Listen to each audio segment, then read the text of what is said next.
নমস্কার বন্ধুরা, টিয়া পিয়া রান্নাঘর চ্যানেলে তোমাদের সবাইকে স্বাগত।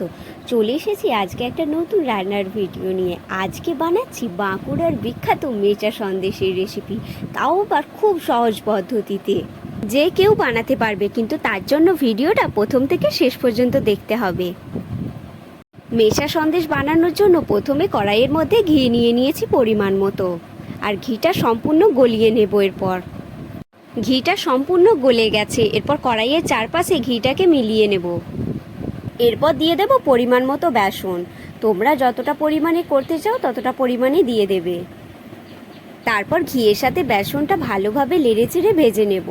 বেসনটা এখানে কিন্তু একদম লাল লাল করে ভেজে নিতে হবে। এখানে কিন্তু বেসনটা অনবরত নেড়ে যেতে হবে, নইলে তলা থেকে ধরে যেতে পারে। এখানে বেসনের মধ্যে যে দলা পাকা ছিল সেগুলোকেও ভেঙে নিয়েছি, আর অনবরত নেড়ে যাচ্ছি।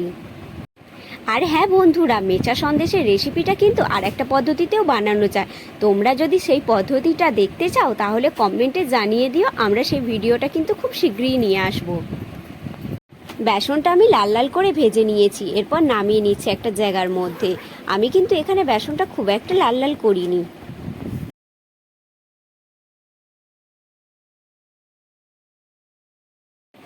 এরপর কড়াইয়ের মধ্যে দিয়ে দিচ্ছি চিনি। চিনিটা এখানে তোমরা তোমাদের স্বাদ অনুযায়ী দেবে, যেরকম মিষ্টি খাও সেই অনুযায়ী দেবে। এরপর দিয়ে দিচ্ছি পরিমাণ মতো জল। চিনিটাকে প্রথমে ভালো মতো গলিয়ে নিতে হবে, আর এখানে দেখতেই পাচ্ছ চিনিটা এখনও সম্পূর্ণ গলে যায়নি, কিছুটা এখনও রয়েছে।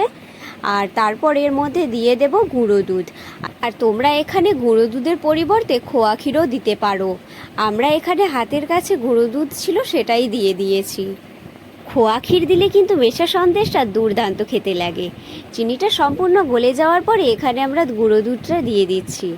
এরপর চিনি শিরার সাথে গুঁড়ো দুধটাকে ভালো মতো মিশিয়ে নিচ্ছি।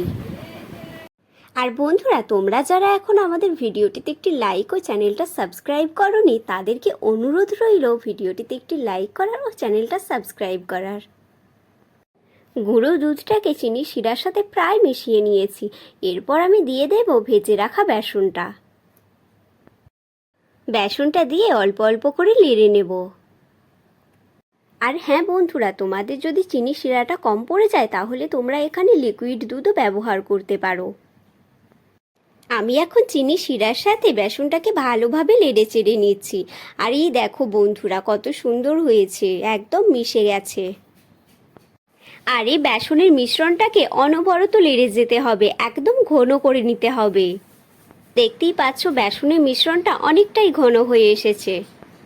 মিশ্রণটা অনেকটা ঘন হয়ে যাবে এবং কড়া থেকে ছেড়ে যাবে, এমন অবস্থায় কিন্তু মিশ্রণটাকে নামিয়ে নিতে হবে।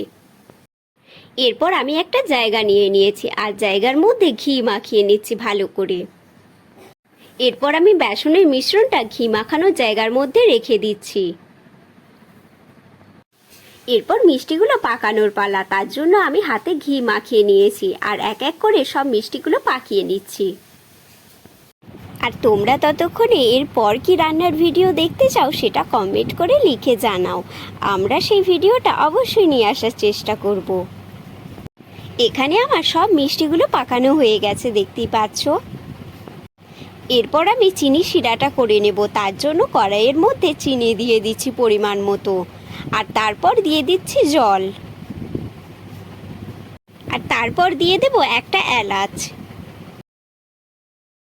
দেখতেই পাচ্ছ চিনিটা সম্পূর্ণ গলে গেছে। এরপর অনবরত নেড়ে যাব, আর মাঝে মাঝে চেক করে দেখে নেব। একটা তার বিশিষ্ট হলে তখনই নামিয়ে নিতে হবে।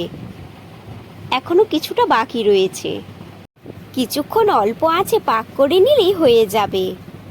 আর একবার আমি চেক করে দেখে নিচ্ছি। এই দেখো, দেখতেই পাচ্ছ এক তার বিশিষ্ট হয়ে গেছে। এরপর আমি নামিয়ে নেব। এরপর আমি চিনি শিরার মধ্যে এক এক করে মিষ্টিগুলো দেব এবং নেড়ে চেড়ে উল্টে পাল্টে তুলে নেব। আর বন্ধুরা, আমি এখানে মিষ্টিগুলো রাখার জন্য কলা পাতার ব্যবহার করেছি। তোমরা যদি কলা পাতা না পাও তাহলে এখানে বাটার পেপার ইউজ করতে পারো। তোমরা যারা ভিডিওটা এতদূর পর্যন্ত দেখে ফেলেছো তাদেরকে অনুরোধ রইল নিত্য নতুন রান্নার ভিডিও দেখার জন্য আমাদের চ্যানেলটা সাবস্ক্রাইব করার।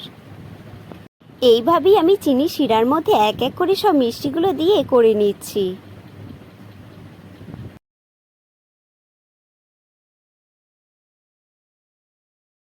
দেখতেই পাচ্ছ বন্ধুরা, মিষ্টিগুলো কত সুন্দর হয়েছে। তোমরাও কিন্তু বাড়িতে এইভাবে একবার বানিয়ে দেখতে পারো। মিষ্টিগুলো এরপর এক এক করে প্লেটের মধ্যে তুলে নিচ্ছি। আর এই দেখো বন্ধুরা, মিষ্টিগুলো কত সুন্দর হয়েছে। ভিডিওটা তাহলে এখানেই শেষ করছি। আবার আসবো নতুন একটা রান্নার ভিডিও নিয়ে।